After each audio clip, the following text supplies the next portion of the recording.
Subscribe करें मेरे channel को मेरी वीडियो देखने के लिए और बेल आइकन पे क्लिक करें ताकि सारी की सारी नोटिफिकेशन आप तक पहुंच सके और इधर जा। Hello student, welcome back to my YouTube channel NCERT hub. आज हम सामाजिक विज्ञान की जो वर्कशीट है 37 करने वाले हैं। इसमें हम चैप्टर नंबर 5 करेंगे, प्राकृतिक वनस्पति तथा वन्य प्राणी, जो कि आपकी डेट 29 सितंबर की वर्कशीट है। ये क्लास 9th के लिए है। यहाँ स्टूडेंट आप अपना नाम लिखोगे, यहाँ अपने क्लास टीचर का या अपने शिक्षक का नाम लिखोगे। तो आइए हम स्टार्ट करते हैं। ये आपकी प्राकृतिक वनस्पति के बारे में पढ़ेंगे। हमारे इंडिया में कितनी वनस्पति हैं और कितने प्रकार के जो वन्य प्राणी हैं वो पाए जाते हैं। तो आइए हम स्टार्ट करते हैं। हमारे देश भारत में विश्व के मुख्य 12 जैव विविधता वाले देशों में से एक है। मतलब हमारा देश जो भारत है, यानी कि विश्व की जो जैव विविधता वाले देशों की लिस्ट दी है, 12 देशों की जो लिस्ट है उनमें से एक है। लगभग 47,000 विभिन्न प्रजातियों के पौधे पाए जाने के कारण यह देश विश्व में 10वें स्थान पे है और एशिया में यह 4थे स्थान पे है।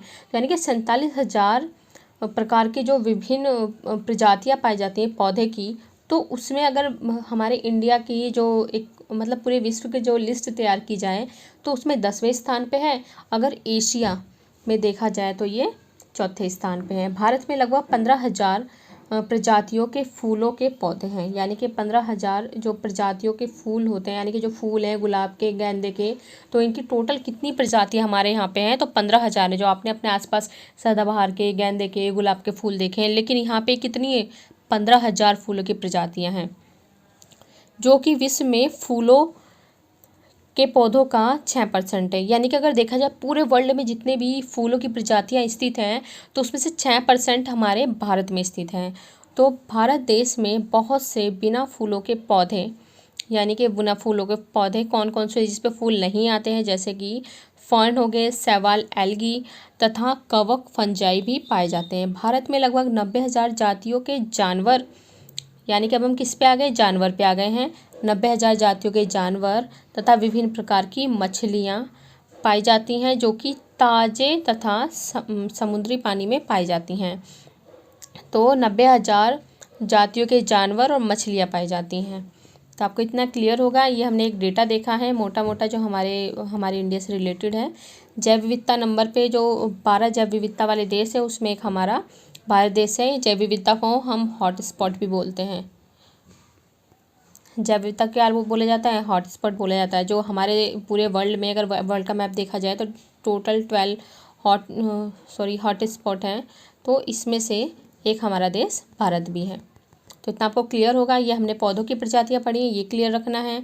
और यहाँ हमने ये फूलों की प्रजातियाँ पढ़ी हैं और इसके बाद ये जानवरों की प्रजातियाँ पढ़ी हैं। तो ये 3 डेटा आपके पास है, आपको इसे लर्न करना होगा सही से। तो आइए अब हम आगे स्टार्ट करते हैं। अब हम पढ़ेंगे इसमें प्राकृतिक वनस्पति है क्या होती है, इसके बारे में देखते हैं। प्राकृतिक वनस्पति का अर्थ है कि वनस्पति का वह भाग जो कि मनुष्य की सहायता के बिना अपने आप पैदा हो जाता है। यानी कि जो प्राकृतिक वनस्पति है वो हमारी मतलब मनुष्य कोई हेल्प नहीं करता उसे पैदा होने के लिए। अपने जैसे आप देखते हो ना, घास वगैरह कहीं जम गई है, कहीं जंगलों में जो जंगलों में पेड़ लगे हुए हैं, तो वो क्या किसी मनुष्य ने लगाए हैं? नहीं, वो अपने आप ही पैदा होते हैं और लंबे समय तक उस पर मानवीय प्रभाव नहीं पड़ता है। इसे क्या बोला जाए, इसे अपचित वनस्पति भी कहते हैं। नेक्स्ट इसके बाद है वह वनस्पति जो कि मूल रूप से भारतीय है, उसे देशज वनस्पति कहते हैं। यानी कि वो वनस्पति जो हमारे देश में ही पहले से उगाई जाती थी उसे बोला जाता है देशज वनस्पति। इसके आगे नेक्स्ट है, तथा जो वनस्पति भारत के बाहर से लाई गई है उन्हें क्या बोला जाता है, विदेशज वनस्पति कहते हैं। इसके आगे नेक्स्ट है, किसी क्षेत्र या समय यानी कि काल विशेष के पौधों को फ्लोरा पादप कहा जाता है। फ्लोरा पादप जात बोलते हैं। यानी कि एक समय विशेष काल में इसको क्या बोला जाता है, फ्लोरा बोलेंगे। और वन्य प्राणियों को प्राणी जात या फोना बोला जाता है। यानी कि अगर हम पौधों की बात करेंगे जो एक समय विशेष एक टाइम से चले आ रहे हैं कि हाँ उस टाइम के पौधे हैं, तो उन्हें फ्लोरा बोला जाता है। अगर हम वन्य प्राणियों की बात करेंगे तो उन्हें प्राणी जाति या फोना बोला जाता है। तो वनस्पति तथा वन्य प्राणी में विविधता के कारण क्या है, ऐसा क्या रीज़न है कि विविधता यानी कि डिफरेंस इतना है। जैसे हम लोग क्या है, भारत में भी तो विविधता पाई जाती है, यानी कि अलग अलग धर्म के लोग, संस्कृति के लोग पाए जाते हैं, जो कि आपने पॉलिटिकल साइंस में ये चैप्टर पढ़ा होगा पहले। इसी प्रकार से इसमें है कि यहाँ पे विभिन्न प्रकार की प्रजातियाँ पाई जाती है। तो इसका रीज़न क्या है? अब जैसे हमें ही देखा जाए, अगर हम लोग कैसे हैं, यहाँ के लोग थोड़े गेहुआ कलर के या गोरे मिलेंगे, लेकिन वही अगर हम साउथ इंडिया में चले जाएं तो वहाँ के लोगों का कलर थोड़ा डार्क हो जाता है। रीज़न क्या है? एक स्थान बदलने से ये क्यों चेंजेस इतने आ रहे हैं? तो इसी प्रकार से पौधों में है कि वहाँ पे जो स्थान बदलने से या थोड़ी बहुत सिचुएशन चेंज होने से उनकी जो प्रजातियाँ हैं उनमें चेंजेस आते हैं। इसलिए क्या बोला गया, अलग अलग प्रजातियों के जो पौधे या जीव जंतु पाए जाते हैं। तो आइए हम स्टार्ट करते हैं कि इसका कारण क्या है। तो सबसे पहला है धरातल। तो धरातल किस प्रकार से इसमें रोल प्ले करता है? तो सबसे पहले हम देखेंगे भूभाग। धरातल के स्वभाव का वनस्पति पर बहुत गहरा असर पड़ता है, यानी कि जो धरातल का स्वभाव है उसका वनस्पति पर बहुत ज़्यादा इफेक्ट पड़ता है। कैसे? उपजाऊ भाग पर प्राय कृषि की जाती है, जबकि ऊबड़ तथा असमतल भूभाग पर जंगल या घास के मैदान होते हैं। तो अब देखिए, जिस भूभाग या भूमि का टुकड़ा उपजाऊ है उस पे तो लोग कृषि करते हैं, लेकिन बाकी भाग ऐसे ही पड़ा रहता है, जिस पे क्या है, वनस्पति अपने आप उग जाती है। तो जिस पे हम उपजाऊ भाग पे जो फसल उगा रहे हैं तो उस पे हमारे यूज़ के लिए, जैसे गेहूँ, चावल, मक्का जो भी हम उगा रहे हैं, लेकिन ऊबड़ खाबड़ जो भाग है आपका, वो क्या है, वहाँ पे जंगल है, घास के मैदान है, जो हमारे इतने यूज़ में हम ना, हमारा उनके साथ कोई भी लिंक है ना, हमने उगाई है, वो अपने आप क्या होते हैं, उग जाते हैं, जो इतने ज़्यादा यूजेबल नहीं होती हैं।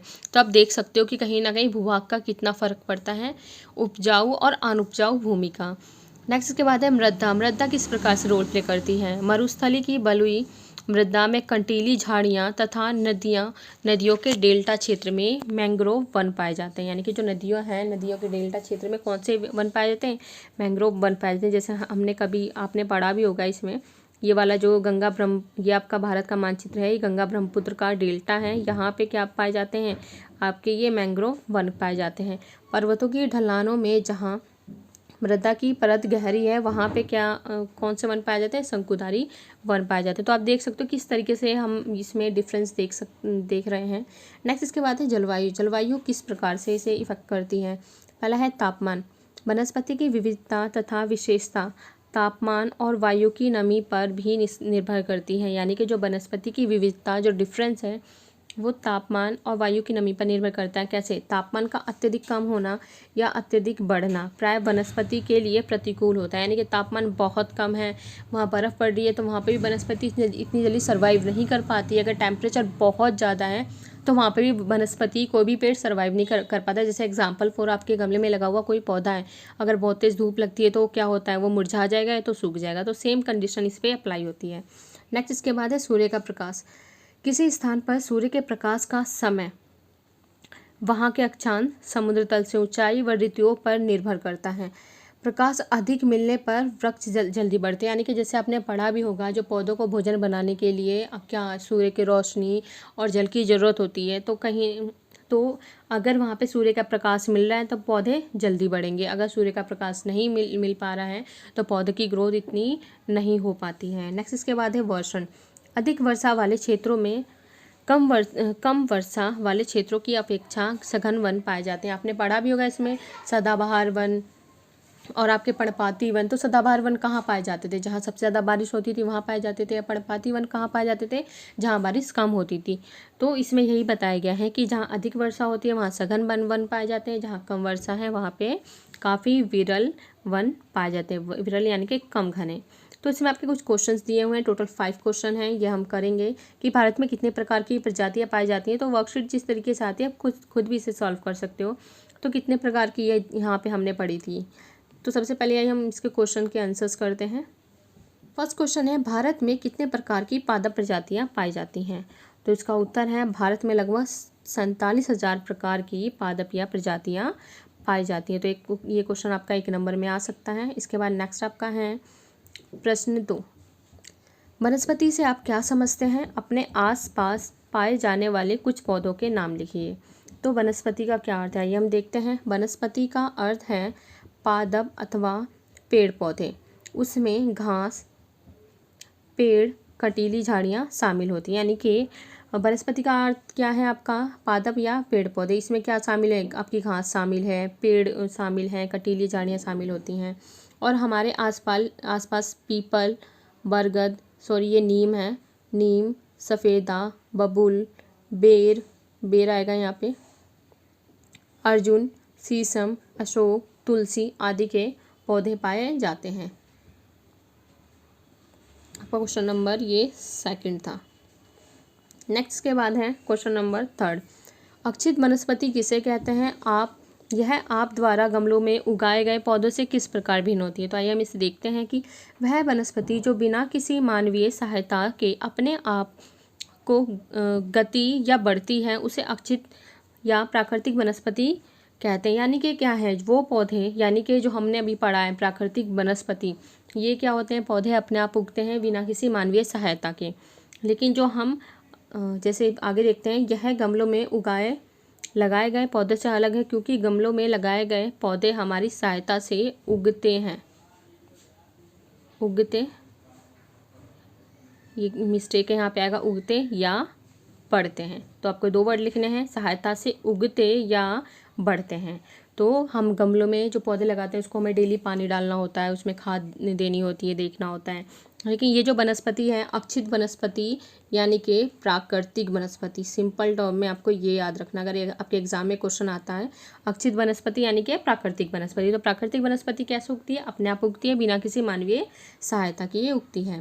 क्वेश्चन नंबर 4 है, किन्हीं 2 देशज व 2 विदेशज, यहाँ पर आपका है विदेशज,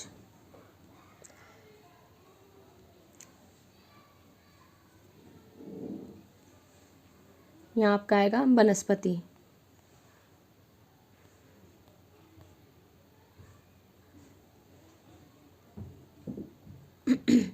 तो नेक्स्ट आपका इसमें है किन्हीं 2 देशज और 2 विदेशज, ये लिखना है। इसके बाद आपका है वनस्पति के उदाहरण दीजिए। तो पहला देशज वनस्पति है नीम और बरगद, जो आपके पास अपने आसपास देखते हो। और दूसरा विदेशज यानी कि जो दूसरे देश से आई है, हमारे देश की वनस्पति नहीं है, तो वह है चाय और रबड़। नेक्स्ट आपका इसमें है क्वेश्चन नंबर 5, वनस्पति या वन्य प्राणियों में विविधता के क्या कारण है? जो हमने ऑलरेडी अभी से अच्छे से एक्सप्लेन किया है, समझा है। तो आइए हम देखते हैं। विभिन्न वनस्पति तथा वन्य प्राणी में भी विविधता के निम्न कारण हैं। कौन कौन से हैं? पहला है भूमि। विभिन्न प्रकार की भूमि जैसे मैदान, पर्वत, पठार इत्यादि में विभिन्न प्रकार की वनस्पति होती है। ठीक है। मृदा में क्या है? ये आपका मृदा वाला ही टॉपिक चल रहा है, ये इसमें नहीं है। मृदा में विविधता से वनस्पति में विविधता आती है क्योंकि अलग अलग प्रकार की मिट्टियों भिन्न प्रकार की वनस्पति उगती है। मतलब अलग अलग प्रकार की मिट्टियों में क्या होता है, भिन्न भिन्न प्रकार की वनस्पति उगती है। नेक्स्ट में हम बात है टेम्परेचर। तापमान में अंतर के कारण भी वनस्पति तथा वन्य प्राणियों में विविधता पाई जाती है। यानी कि जो तापमान का अंतर होता है उसके कारण भी तापमान के अंतर के कारण भी वनस्पति तथा प्राणियों में विविधता यानी कि डिफरेंस पाया जाता है। नेक्स्ट में सूर्य का प्रकाश। सूर्य के प्रकाश का वनस्पति की विविधता से सीधा संबंध है। सूर्य के प्रकाश की मात्रा में अंतर होने से भी वनस्पति तथा वन्य प्राणियों की विविधता अधिक होती है, जो कि ऑलरेडी हम इसे डिस्कस कर चुके हैं। नेक्स्ट आपका है वर्षण। अधिक वर्षा तथा कम वर्षा वाले इलाकों में अलग प्रकार की वनस्पति पाई जाती है, जो कि इससे पहले हम ऑलरेडी डिस्कस कर चुके हैं। अधिक वर्षा यानी कि सदाबहार वन, कम वर्षा यानी कि पर्णपाती वन। और भी कम वर्षा है तो वहाँ पे कटीली झाड़ियाँ ये सब पाई जाती हैं। तो ये आपका देख सकते हो इधर, या आप इसे स्क्रीनशॉट ले सकते हो, या तो आप इसका या आप इसको लिख सकते हो। मैं थोड़ी देर के लिए ऐसे छोड़ रही हूँ, आप वीडियो को पॉज करके यहाँ पे क्वेश्चन नोट कर सकते हो। आपके 3 क्वेश्चन यहाँ हैं और आपका 4th और 5th नंबर का क्वेश्चन ये रहा। तो आप इसे जल्दी से इसके आते इसका स्क्रीनशॉट ले लें या इसको वीडियो को पॉज करके लिख लें। इसमें कुछ मिस्टेक थी जो मैंने बता दी थी। यहाँ आपका मृदा है और ये आपका यहाँ पे ये विदेशज आ जाएगा, विदेशज, और पति यानी कि वनस्पति।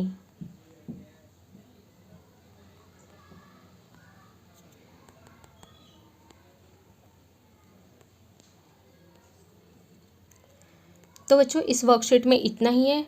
नेक्स्ट वर्कशीट में मिलेंगे हम नेक्स्ट टॉपिक के साथ। तब तक आप इसे अच्छे से अपनी कॉपी में नोट कीजिए और इसे लर्न कीजिए और जल्दी से सेंड कीजिए और अपने दोस्तों के साथ इस वीडियोस को ज़रूर शेयर करें ताकि वो भी इसका लाभ उठा सकें। अगर कोई भी प्रॉब्लम है तो मुझे कमेंट बॉक्स में आप बता सकते हो। ये आप यहाँ से सारे क्वेश्चन नोट कर लें। Okay, thank you.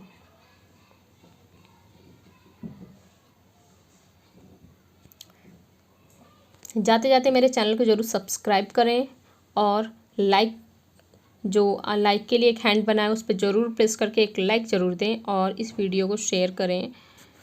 Okay, thank you.